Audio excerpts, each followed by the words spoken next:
Hello everyone, welcome back to blooming flower. आज का हमारा जो टॉपिक है कि क्या आप दिन भर बच्चे को डायपर पहना सकते हैं और क्या आप दिन भर बच्चे को डायपर पहनाना ये बच्चे के लिए सेफ़ रहेगा या नहीं। चलिए जानते हैं डॉक्टर के एडवाइस के साथ, और मेरा जो खुद का एक्सपीरियंस रहा है पीहू के साथ वो आज मैं आपको इस वीडियो पे शेयर करूँगी। एक छोटी सी रिक्वेस्ट है, वीडियो अगर आपको पसंद आए तो लाइक ज़रूर कीजिएगा और चैनल को शेयर और सब्सक्राइब कीजिएगा ताकि हमें भी थोड़ा मोटिवेशन मिले और आपके लिए ऐसे ही हम इन्फॉर्मेटिव वीडियो बना पाए और आपका पेरेंटहुड आसान बना पाए। सबसे पहले मैं बताना चाहूँगी, अगर आप एक हाउसवाइफ है और अगर आपके पास टाइम है तो कोशिश कीजिएगा घर में आप सिर्फ कॉटन का ही नैपी या फिर जो पायजामा है उसको पहनाइए बच्चे को। ये स्किन फ्रेंडली है और बजट फ्रेंडली भी है। डायपर आजकल बहुत महंगे आते हैं तो कोशिश कीजिएगा इसको घर में ही पहनाइए। और अगर गर्मी का दिन है यानी अगर समर सीजन है तो कॉटन की जो लंगोट या जो पायजामा है इसको बच्चे के लिए मस्ट कीजिए ताकि ये रैशेस ना हो। पर एक बात का ध्यान रखिए, अगर बच्चा इसमें सुसु या पॉटी कर देता है तो इसको आप इंस्टेंट ही चेंज कीजिए, नहीं तो रैशेस होने का चांस इसमें भी होता है। अब हम बात करते हैं कि क्या हम बच्चे को दिन भर डायपर पहना सकते हैं या नहीं। ये मैं बताना चाहूँगी कि ये कम्प्लीटली जो मैंने खुद एक्सपीरियंस किया है पीहू के साथ वो मैं आपको शेयर कर रही हूँ। ये कम्प्लीटली आपके ऊपर डिपेंड कर रहा है कि आप बच्चे को ध्यान कैसे रख रहे हैं, ना कि डायपर या लंगोट पे, क्योंकि डायपर भी बिल्कुल सेफ़ है अगर आप कुछ बातों का ध्यान रखोगे तो। नंबर 1, अच्छा क्वालिटी का डायपर यूज़ कीजिए बच्चे के लिए। मार्केट में अभी 1000 टाइप्स का डायपर आते हैं तो वहाँ पे कंफ्यूज होना नॉर्मल सी बात है। हमें लगता है कि कई बार ये महंगा डायपर है तो ये अच्छा होगा, ये सस्ता डायपर है तो इसमें बच्चे का काम चल जाएगा, पर ऐसा नहीं होता है। बच्चे का लिए हम जब डायपर लेते हैं उसका क्वालिटी का ध्यान रखना बहुत ज़्यादा ज़रूरी है। अब जानते हैं कि हम क्वालिटी का ध्यान कैसे रखें। नंबर 2, सबसे पहले आप जब डायपर ख़रीद रहे हैं ध्यान रखिएगा कि वो जेल बेस्ड डायपर हो।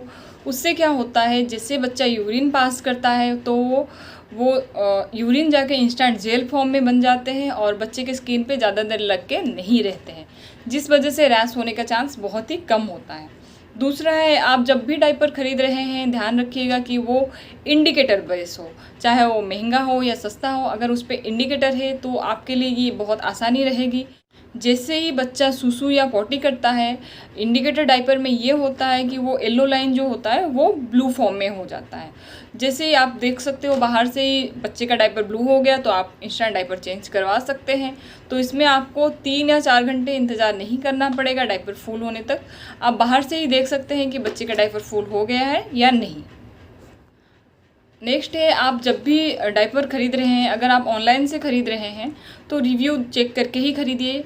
उससे क्या होगा, वहाँ पे मोस्टली पेरेंट्स अपना एक्सपीरियंस शेयर करते हैं कि डायपर का क्वालिटी कैसा है, डायपर का एब्जॉर्प्शन पावर कैसा है, इस डायपर से रैश हो रहा है कि नहीं, ये ब्रांड कैसा है।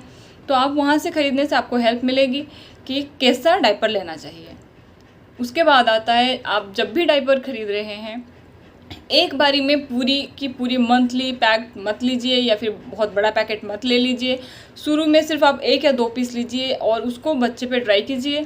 अगर वो बच्चे के स्किन फ्रेंडली रहा तभी उसको ज़्यादा अमाउंट में खरीदिएगा, नहीं तो उसको अवॉइड कीजिए। ये सब हो गया बच्चे के डायपर का क्वालिटी के बारे में। अब जानते हैं बच्चे का डायपर का साइज़ कैसा होना चाहिए।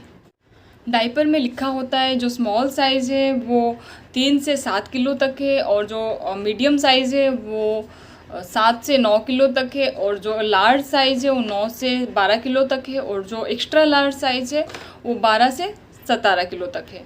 पर ये तो हो गया डायपर का साइज़ हो गया, पर आपको ध्यान रखना है कि आपको डायपर आपके बच्चे के लिए कैसे ख़रीदना है।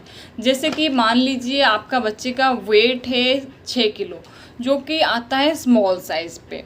पर करना ये है, जो मैंने पीहू के लिए किया था वहाँ पे हम स्मॉल ना लेके मीडियम ले रहे थे। उससे फ़ायदा ये हो रहा था, बच्चे का जो कमर एरिया है वो थोड़ा सा कंफर्टेबल रहता था, मतलब फिट रहता था, ज़्यादा लूज़ नहीं होता था, ज़्यादा टाइट नहीं होता, तो वो सही रहता था। और जो पैरों का जो कोना है उस एरिया में भी वो कंफर्टेबल रहता था। अगर हम फिट डायपर पहनाएंगे या फिर ज़्यादा टाइट डायपर पहनाएंगे वहाँ पे भी रैश होने का बहुत चांस रहते हैं। तो डायपर साइज़ को ध्यान रखना बहुत ज़्यादा ज़रूरी है। ये डिपेंड करता है आपका डायपर का ब्रांड के ऊपर है, पर अगर एक साइज़ बड़ा लोगे तो ये बहुत अच्छा रहेगा, कंफर्टेबल रहेगा बच्चे के लिए, और बच्चे के जो कमर पे या पैरों पे निशान नहीं पड़ेगा, जिस वजह से रैशेस होने के चांसेस कम होंगे। अब बात करते हैं हम डायपर के फिटिंग के ऊपर कि डायपर का फिटिंग कैसा होना चाहिए। समझ लीजिए आपका बच्चा जो है वो मीडियम साइज़ के है, जो कि 7 से 9 किलो तक होना चाहिए, और आपका बच्चा 9 किलो पे ही है, तो उसको वो डायपर फिट हो रहे हैं, जो कि कमर में निशान भी दे सकते हैं, और वो मतलब बच्चा हिलने डुलने में भी उसको थोड़ा सा अनकम्फर्टेबल रहता ही है।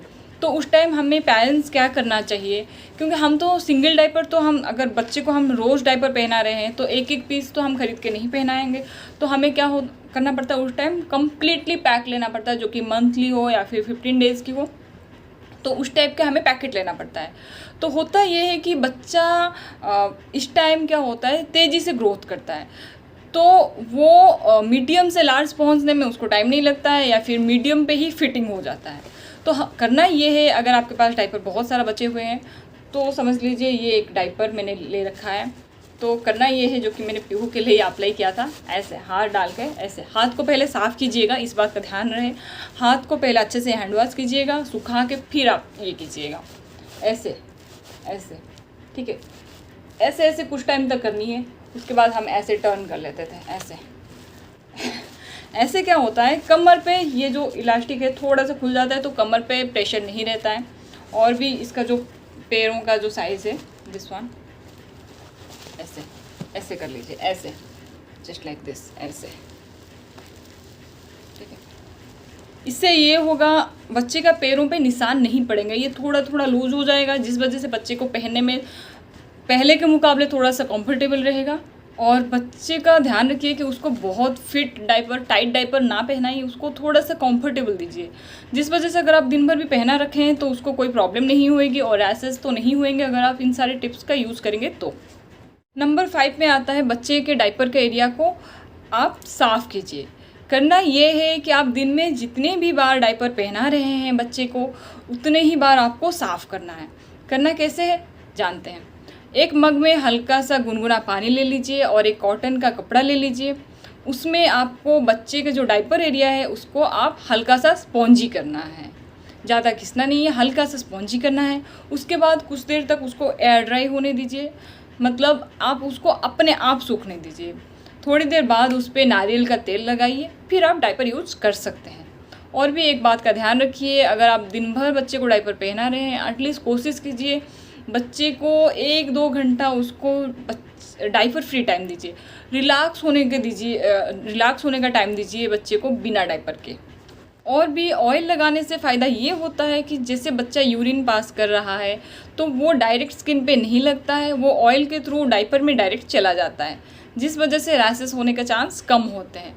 और भी जो नारियल का तेल है, जो कोकोनट ऑयल है, वो एक स्किन का अच्छा मॉइस्चराइज़र है, रैशेस के लिए बहुत ही अच्छा चीज़ है। तो आप डायपर में पहनाने से पहले हमेशा कोकोनट ऑयल ही यूज कीजिए। और अगर पहले से ही बच्चे को रैश हुए पड़े हैं तो आपको डायपर को बिल्कुल भी अवॉइड करना है, डायपर बिल्कुल नहीं पहनाना है। इसके बदले में आप कॉटन का लंगोट या फिर जो कॉटन का पैंट या पायजामा होता है उसको पहनाइए बच्चे को, और इन सारे टिप्स को यूज़ करके बच्चे का रैश भी ठीक कीजिए। रैशेस के ऊपर भी हमने एक स्पेसिफिक वीडियो बना रखा है, लिंक मैं आपको डिस्क्रिप्शन में दे दूँगी, आप वहाँ से जाके चेकआउट कर लीजिएगा, आपको ज़रूर मदद मिलेगी। पीहू के टाइम पे हुआ ये था कि पीहू शुरू से लेके 1 साल तक कम्प्लीटली डायपर में ही रही है, और वो ठंड में पैदा हुई थी, तो इस वजह से हमें डर रहता था कि ठंड न लग जाए, बार बार लंगोट या जो कपड़े का पैंट है उसको चेंज करने से उसको ठंड न लग जाए, जिस वजह से हम उसको कम्प्लीटली डायपर में ही रखते थे। पर हमने आफ्टर 1 ईयर उसका डायपर दिन में पहनाना बिल्कुल भी बंद कर दिया है, और अब सिर्फ और सिर्फ रात को ही पहना रहे हैं, ताकि उसका जो आदत है वो धीरे धीरे छोड़ जाए डायपर की। और रात में इसलिए पहना रहे हैं ताकि उसका नींद खराब ना हो। ये कम्प्लीटली आपके ऊपर डिपेंड करता है कि आप अपने बच्चे के लिए क्या प्रीफर करते हैं। पर डायपर और जो कॉटन नैपी या लंगोट में फ़र्क सबसे बड़ा जो है वो सिर्फ और सिर्फ बजट है। अगर आप प्रॉपर ध्यान रखोगे तो आपका बच्चा डायपर में भी बिल्कुल सेफ़ एंड साउंड रहेगा। तो फ्रेंड ये थी आज की वीडियो। आई होप इस वीडियो से आपको हेल्प मिलेगी। अगर आपको वीडियो पसंद आई है लाइक ज़रूर कीजिएगा, कमेंट सेक्शन में बताइएगा आपको ये वीडियो कैसा लगा। चैनल को शेयर और सब्सक्राइब प्लीज़ कीजिएगा। Thanks for watching.